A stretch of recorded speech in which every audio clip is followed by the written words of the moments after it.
Perayaan Maulid Nabi. Nah, ini sebuah contoh, Pak. Ini mungkin kalau saya bahas dan antum umumkan bakalan gede mungkin kali ya.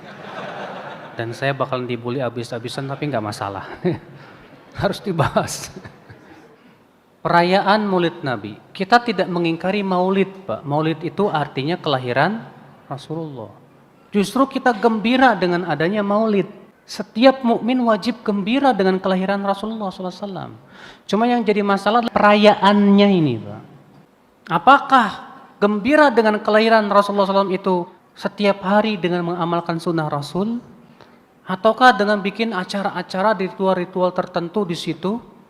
Sekarang kita lihat. Pertama, apa alasan orang yang melakukan perayaan Maulid Nabi? Jawabnya karena cinta kepada Rasulullah SAW. Baik, para sahabat cinta enggak? Para tabiin cinta tidak? Para tabiin cinta tidak? Imam yang 4 cinta banget tidak? Tapi kenapa mereka tidak melakukannya? Karena perayaan Maulid Nabi baru muncul pada tahun 362. Dan yang melakukannya Banu Fatimiyah Syiah yang ekstrim. Sebagai dikatakan oleh Imam Al-Maqrizi dalam kitab beliau yang berjudul Al-Khutut Al-Aridah. Orang yang mengatakan bahwa perayaan Maulid Nabi itu yang pertama kali melakukannya Salahuddin Al-Ayyubi salah besar. Karena bukti-bukti dari para ulama telah jelas menunjukkan bahwa itu baru muncul pada zaman Banu Fatimiyah, Syiah yang ekstrim. Oke, taib. Apakah Nabi SAW menganjurkan umatnya untuk merayakan kelahirannya? Tidak. Apakah para sahabat, para tabi'in tidak lebih tahu tentang kebaikan masalah itu? Tidak. Apakah para imam yang 4, Imam Syafi'i, Imam Ahmad, Imam Malik, Imam Abu Hanifah juga tidak paham masalah itu? Pak, ini permasalahan nih, Pak. Kenapa mereka tidak lakukan? Padahal, pertama, mereka mampu melakukannya. Pendorongnya ada, yaitu cinta. Tapi kenapa mereka tidak lakukan, Pak? Adapun riwayat-riwayat yang disebutkan, siapa yang mengagungkan maulidku, maka ia dapat syafaatku. Itu hadisnya palsu, Pak. Riwayat-riwayat semua itu palsu.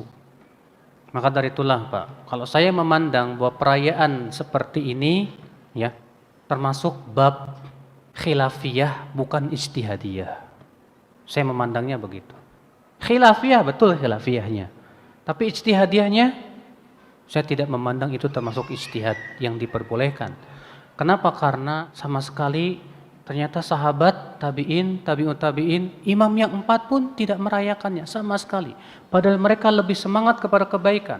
Mereka lebih mencintai Rasulullah SAW. Taib, gimana kalau kita rayakan setiap hari? Dengan cara mengkaji sunnah-sunnah Rasul, menghidupkan dalam kehidupan sehari-hari. Apa itu tidak bisa disebut merayakan juga? Kalau makna merayakan itu artinya bergembira dengan kelahiran Rasulullah SAW. Mana yang lebih besar, Pak? Merayakan dengan cara kita gembira mengkaji sunnah-sunnah Rasul dan menghidupkan dalam kehidupan sehari-hari. Kita gembira melaksanakan perintah Rasul, gembira meninggalkan larangan Rasul. Atau cuma setahun sekali, setelah itu hilang lagi. Yang nggak sholat tetap nggak sholat, yang mabok tetap mabok. Ya, akhi. Jangan Anda kira kita yang tidak mau ikut-ikutan merayakan tidak cinta Rasul. Cinta itu bukan hanya sebatas di lisan, tapi cinta itu akan terlihat dalam praktek dan amalan.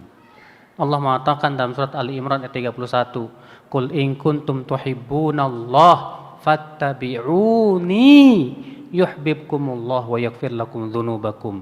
Katakan, jika kalian memang mencintai Allah, ikuti aku. Tuh lihat, cinta itu dengan cara apa? Ngikuti. Ya.